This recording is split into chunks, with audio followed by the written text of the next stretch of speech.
दिनेश मोकळे राहणार मेकर. माझा असा अनुभव आहे की माझ्या डोक्यामध्ये खूप आग होत होती.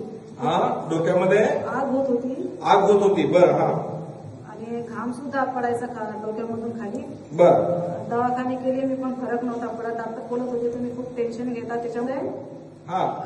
पण मी देवावर माझा विश्वास नव्हता. पण माझी आत्या येत होती, वाऱ्या करत होती. ती मला म्हटली की तू चल माझ्यासोबत. मग मी पहिल्या वेळेस तिथं आली. चमत्कार असा झाला की महाराजांनी माझ्या डोक्यावर हात ठेवला आणि 2च मिनिटांमध्ये माझ्या डोक्यातली पूर्ण आग नाहीशी झाली. आणि मी एकदम बाहेर गेले तर म्हटलं अरे हा काय चमत्कार. मी असं डोकं दाबून बघितलं मी माझं तर दुखतच नव्हतं, खूप दुखत होतं माझं. मग मी खिडकीतून महाराजांना बघितलं. मला हा काय चमत्कार. म्हटलं नाही गड्या देव खरंच आहे.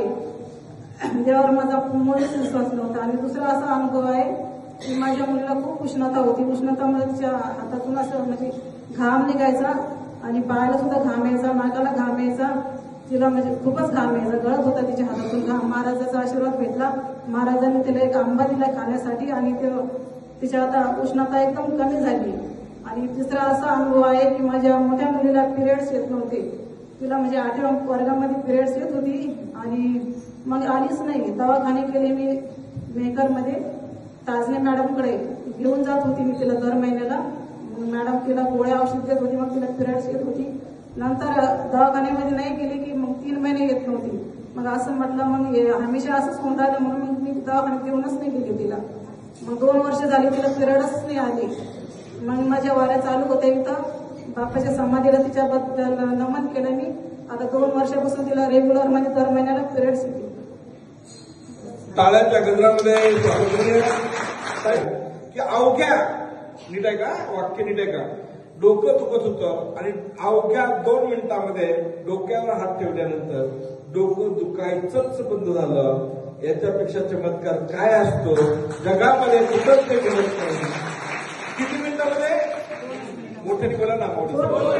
अवघी 2 मिनिट म्हणजे इथून मी इथपर्यंतच गेली आणि ते म्हणजे एकदम आगच थांबली. मी बाहेर जाऊन असं डोकं दाबून पाहिलं की अरे हा काय चमत्कार. मग मी त्या खिडकीतून महाराजांना बघितलं. अरे नाही म्हटलं गड्या देव खरंच आहे. ताईने एक वाक्य मगाशी बोलून गेल्या. माझा देवावरच विश्वास नव्हता. देवावर माणूस तर आपण तर माणूस आहेत ना, कुठे देव आहे. देवावर विश्वास नव्हता. मलकापूरवर विश्वास असण्याचं काही कारणच नव्हतं. देवावरच विश्वास नसणारी ती माता माऊली. परंतु सांगते की माझा देवावर विश्वास नव्हता तरी पण उगाच चला नेमून आले. डोक्यावर हात ठेवला, आशीर्वाद घेतला आणि अवघ्या 2 मिनिटांमध्ये मला तर वाटतं अशा लोकांना देव लवकर पावतो. जे माणूस म्हणतो माझा देवच नाही आणि देवावर माझा विश्वासच नाही. जी मला देवच मान्य करत नाही त्याला जर इतका चमत्कार फास्ट म्हणलं ती पुन्हा माणूस म्हणतो नाही नाही लय वेगळे हो.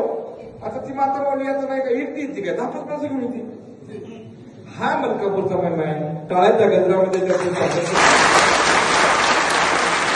मोठ्या